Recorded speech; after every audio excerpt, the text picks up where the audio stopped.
Hey painting friends, it's Stoof here. Welcome back to my channel. This week I wanted to address one of the comments / questions that you guys left for me on one of my videos.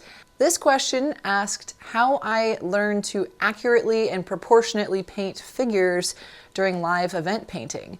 And that's what I'm going to address in this video.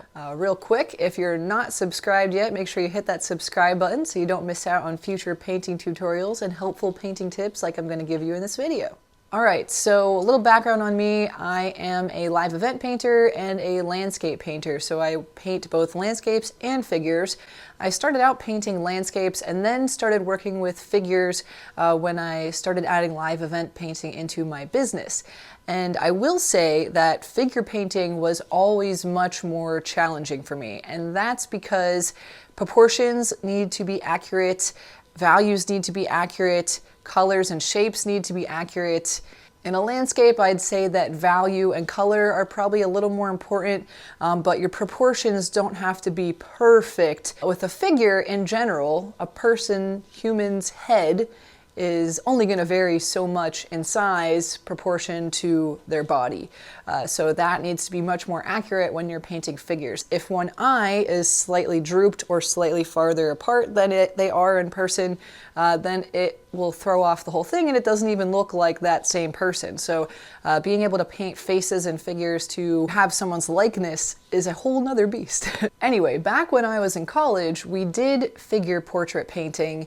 However, that was painting a naked live model who was standing still for an hour to 2 hours in the center of a room with a spotlight on them. So it's a little bit different than live event painting, where the wedding couple is the focus of your painting, and the wedding couple is not going to stand there for an hour still while you paint them in the same lighting. So you have to work more quickly. A trick that I have with that is to take reference photos of the couple. Before the wedding day, I'll talk to the couple and see what scene they want me to paint. And the most popular scene that they pick is the ceremony exit or the first kiss. But let's say the ceremony exit because that'll show more of the face in my examples that we're going to talk about here.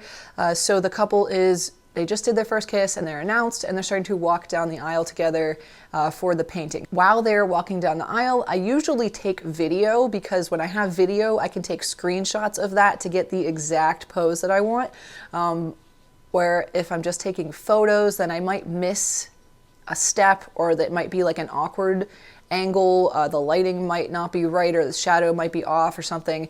So usually I just take video and then I can go back and very slowly go through that video and find the exact pose that I want, take a screenshot of that, and then I work from that. So at the wedding, I have my easel set up. I have a little extender arm that holds my phone, and my phone is what I take my reference video and photos from. So I'll have that little arm holding my phone up next to the easel. So I have my easel and phone right next to each other, so I can just reference back and forth the figures while going on to the painting. So now that you guys have an idea of what the process is like and how my setup looks, I'm going to give you an example. We're going to show you right at the easel how I get my proportions accurate when painting figures during live event painting. Okay, for our example today, I'm going to be referencing this photo of my friends that got married last year. I've got some blue paint on my palette here. I'm using oil paint. That's usually the medium I use with live event painting. And this is just ultramarine blue. I also have citrus solvent. That's my paint thinner. So I dip my brush in that, and then I just swirl a little bit around in there to get it nice and liquidy so that it's easy to very quickly gesture what I want to do. So first I'm going to show you how we learned in college to do figure painting. So say the figure was standing in front of you. You want to get more of like the gesture and general feel of the positions of their body, working more on like their frame first and then building out with more detail after that. And you want to basically put like a, where you want the top to be, where you want the bottom to be, and then you would kind of just eyeball it and go with more of like the general feel. And it's been a while here for me since I've done this, so I'm gonna, she's pretty still the way she's standing. And then we've got like an angle like this for her clavicle area, shoulders, and then arm. And like that, kind of got the flowers there. Head. So let's see, we've got this here. And then the head's kind of just like, actually made her too tall already, so forgive my mistakes here. I'm gonna just make him a little taller. And then we've got like his general head's more like this. Her head's looking up, his head's looking over. You would do it more like this. Hips here. Knees. Get more of the general pose of general structure. And then, you know, arms, that kind of thing. So that's how you would start it with if they were figures and you were painting them in real life. That's not how I do live event painting. I use kind of like a hybrid grid method when I do live event painting. So I'm going to show you guys how I do it right here. All right, so for my hybrid version of the grid method, this simplifies painting figures and it helps me to do it accurately and quickly. So what I do is I always like to use these small brushes that aren't very thick, and they have this little black tip that helps me to measure my grid. So I always use the head as the first reference point for one grid space. All right, so I'm going to hold it here. You want to keep it the same distance from the reference photo, because if you move closer or farther, then it's going to make your grid bigger or smaller. So you want to keep it the same spot here. So I have his head is about this big. There's 1, 2, 3, 4, 5, 6, about 6.5 grids. So here I want to see about how big I want his head to be in the actual painting. I'm going to do it about here, and I want his feet to be about down there. So now I want to do the same thing here. I want 6.5 ticks from top of the head to bottom of the foot. So this is where you kind of have to eyeball it. So we want 6.5. Let's try this. 1, 2, 3, 4, 5, 6, and it's a little bit more, so the bottom will be right there. So it took me a little while to get this accurate at doing this. It's, you know, trial and error sometimes still, but that's basically what you do. So there's head's going to be about here, and I'll do his figure first, and then I'll move on to hers. So just in general, his head is from here to here, chin goes here, and I kind of do like an outline looking at the shapes more. The shapes are super important when you're painting a figure, and his eyes are about halfway. So I just do that for the eyes. Nose is about like that. Smile's pretty close to the nose. And then the hairline's about there, maybe slightly higher. And his hair is going off his face there. And comes to about here. So I'm always referencing other things. So when I'm figuring out where this hairline goes, I'm looking at how far out his eyebrow goes, and I see his hairline goes a little bit past his eyebrow. So you want to reference, you know, always compare to other features to make sure you're getting things accurate. But you want to get the general shape accurate first, because if you don't, then when you're comparing things, everything's going to be a little bit off.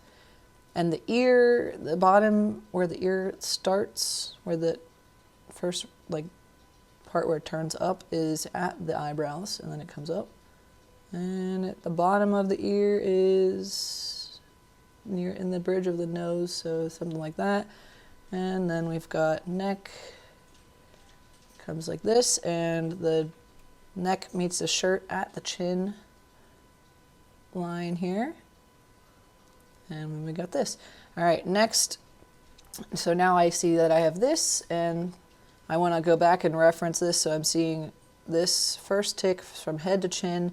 The next tick is to the vest goes a little bit lower than that. And now I want to look left to right to see where this bit of the vest is. So his nose is right here, and his eyebrow, it actually is like close to where his eyebrow ends. So the V, bottom of the V is going to be about there. And it comes out to basically just where his ear is. And then over here, we just have pretty much a straight angled line from the chin right down. And when I'm live painting, I'll paint live for 5 hours. It usually takes me the first hour, hour and a half-ish to sketch it, and then I quickly block in features after that. So taking your time with getting things accurate in the beginning will make everything else go a lot faster and be much easier. Sorry, I'm getting carried away. Okay, so next we have the shoulders coming out from his head. So what I do here is I see how wide his head is. Oh, another thing I do is check the width accuracy. So we have his chin to top of the head is like this, that size, and then holding it at the same spot, it is about there. So I want to double check that to the top of the head, chin to top of the head. And there we are, that is perfect, perfect. Okay, so that's another thing you want to always check, make sure your head's not too wide. Use your little mini grid method that you created. So that's good. So now that that's good, I want to see the width of the head here from left to right. It's about this big, and usually it's about the same, and it is, from the head to the shoulder. And let's check this side as well. And this side it's a little smaller because he's angled slightly, his shoulders turned towards her. So we want to measure here. We're making our grid extend out now. So we have this width of the head, and I'm going to do the same thing right here. So wherever, right here, I'm going to put a little tick, and that is how far out that shoulder is going to go. So I have this here. And this angle is, looking at this angle here, this is about a 30-degree angle. So we just want to do similar to that. I think I read that just a hair too big there. And then this just kind of comes down for now. And this angle is something like that. All right, next we've got this little bit of the shirt, kind of comes in, of the suit, suit. And then I'm just gonna put at the base here, we have his little thing. Okay, handkerchief thingy. So that's good, we got that. Next, on this side, let's see how far out it goes. So it goes to about there. So it's a little more than half. So looking at that, it's gonna go to about here. So pulling that down, starting at the chin is where that line is. It's gonna go like this. And then the next angle is slightly down like that.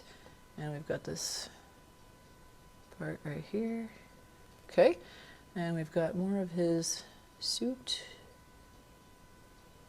right there. Okay, it looks good. And it might look a little slightly disproportionate right now because this is a thicker paintbrush.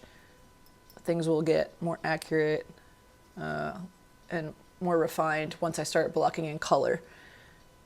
3 is, okay, so 1, 2, 3. 3 is halfway. So don't feel bad if you have to keep looking back because you want to get it accurate. 3 and then 4 would be down there. So 1, 2, 3, 4. So this is like the bottom of the shirt is about halfway between 3 and 4. Or not his shirt, sorry, his suit. So then we basically just pull this down, and this starts to go more at this angle, like that. All right, and then we want to see width of his body. So his head is here. It is about, it's in slightly from here. Yep, kind of just like that. Comes right down, straight down. And over here it is halfway. It's about halfway between these two. So around here is in general where this comes in. And that looks about right too, because we have a little bit more visible on this side of the suit than this side. So always cross-reference, look back at your photo. Okay, and next we want to see where the bottom of the arm is. So let's see, we got 1, let me pull this back, 1, 2, 3, and that is just below this 3 mark. So 1, 2, 3. And this elbow bends slightly after, lower than there. Kind of goes straight and then it turns in slightly. And there's just a little gap right there. Get the little white cuffs. And then fists is about past the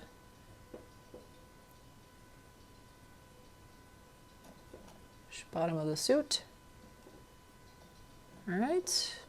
And then her bouquet is, I'm just going to in general block where that is in relation to my grid here. 1, 2, 3 is the middle. 4 is the bottom of her bouquet here. So something like this.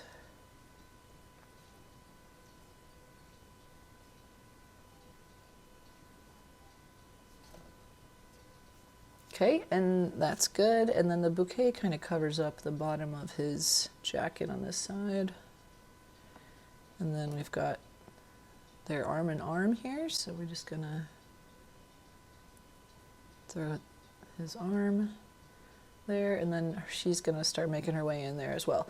All right, so continuing his figure, 1, 2, oh, let me go back. 1, 2, 3, 4. All right, so this is slightly above there for 4. Okay, so looking at this leg here, if you make a straight line up, it's kind of like right in line with his nose. So we just want to make sure that's right. Comes down and it's above number 5 is where the knee turns. Comes down, keep that almost straight angle there. And straight down from here we have this leg, side of the leg. Got that line from the pants. This one curves in here a little bit. Right down from the fist is where this is, and then we just have an angle pretty much down this whole way. This curves in, comes back out, and down. The bottom of the pants come right below 6. That.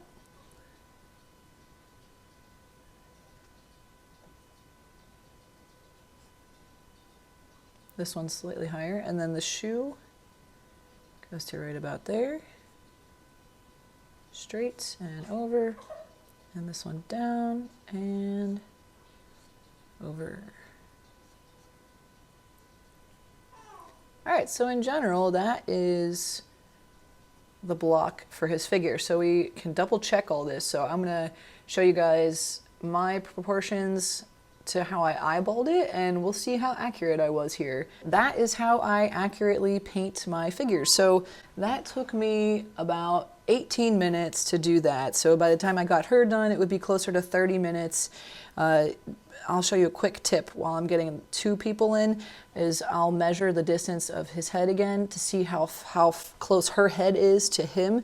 Because if you put their heads too far apart, then one arm is gonna be too long or something's gonna be off. So I'll quickly show you that. But then once I get that, then it's the same thing, working my way down, following that same grid. So let's see, we have 1, 2, it's basically, her chin is like 1 head space away from here. So we have this, so her chin is gonna be in line with this right here. So we have, and the height of it is about right here. And the top of her head is halfway, just a little under halfway up his nose. So her head is gonna be about like this in here. Just to give you an idea. And then once I get that, then I'm just using the same grid method to block in her figure. It always takes longer to get the first person because you got to develop that grid, but once you see where everything is in that first person, then the second person's usually quicker blocking in. So I'll block that in real quick so you can see that. But in general, this is how I accurately paint figures for live event painting. So I'm referencing a photo, I make my own grid. I always start with the head as one block of the grid and then work my way down, getting that same proportion that I have in the reference photo onto the painting.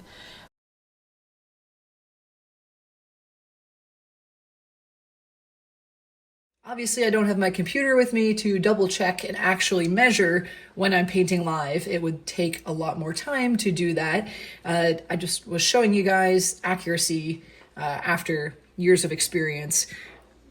So what I would do once I get this sketched in, I would start to block in the figure's colors and highlights and shadows and just loosely fill in things during the live session.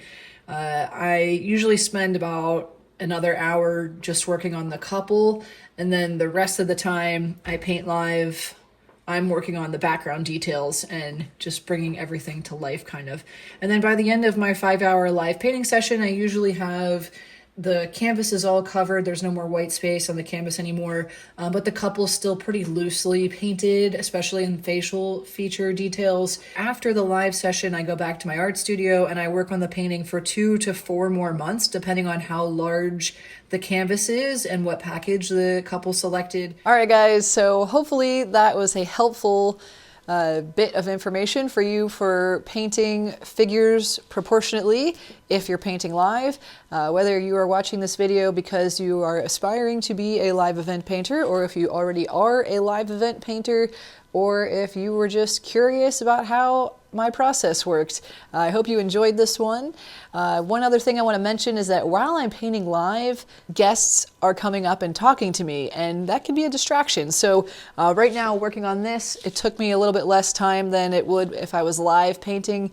Because I have no distractions, I'm just working on this and talking to the camera here. But when I'm painting live, if guests are coming up to me and talking to me while I'm trying to first get in that initial grid, those little tick marks to proportionately sketch in the figures, that can slow me down quite a bit. So that's another thing for you to take into consideration if you're live painting. Try to time out when to work on different parts of your painting.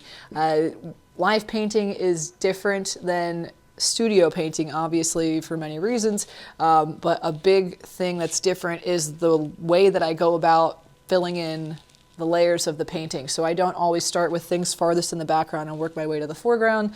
I have to kind of work around when the couple wants me to take that reference photo, when I can block them into the painting, how long I'm going to be there, what's going to be happening during that time. Those are all things to think about. So you don't necessarily follow the rules of painting when doing a live painting. Thanks for watching. Thank you for leaving comments under my video and giving me ideas for new tutorials for you. If you have recommendations for other tutorials or things you have questions on, just leave a comment below and I will maybe make another video for you. Have a wonderful day and happy painting. Bye-bye.